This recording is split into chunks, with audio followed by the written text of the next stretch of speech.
8 dae na Thomas se aanvanklike twyfel, verskyn Jesus weer aan sy disippels. Ons lees daarvan in Johannes 20 van vers 19 af. Die deure was gesluit, maar dit was geen hindernis vir die opgestane Christus nie. Sy eerste woorde is nie 'n teregwysing nie, maar net soos die eerste keer 'n seën, vrede vir julle, shalom. Hierdie groet wys vir ons die hart van Jesus, 'n hart vol genade en begrip. Dan kyk Jesus vir Thomas en hy nooi hom uit om sy bewyse te kom kry.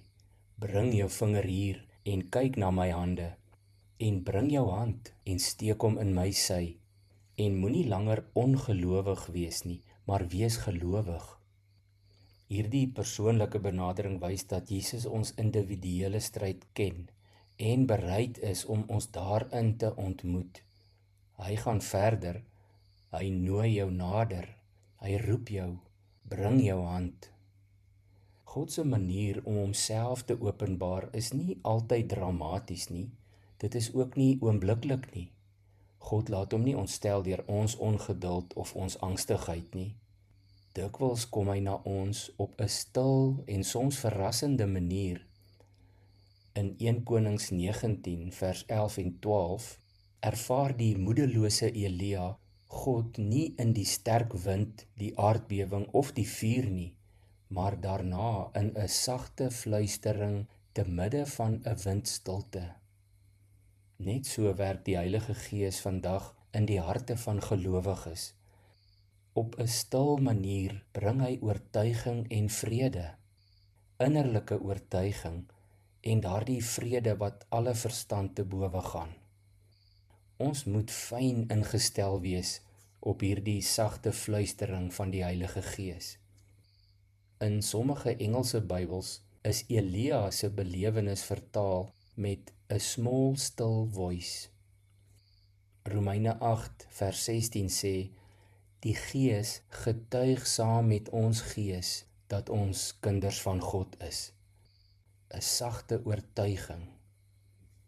Jesus se reaksie op Thomas hier in Johannes 20 leer ons ook hoe ons ander moet hanteer wat met twyfel worstel.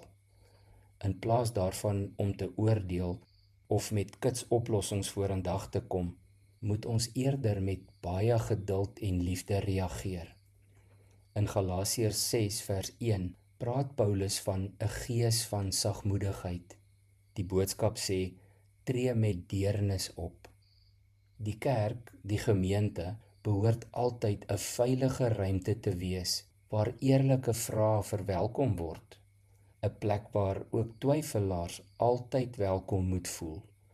In die kerk moet ons deernisvol, met baie omgee en liefde met mekaar en met ander werk. Kom ons bid saam. Here Jesus, dankie dat U my in my twyfel ontmoet en my met U vrede vul. Help my om oop te wees vir die stille werking van U Gees en om ander mense met dieselfde genade te hanteer. Amen.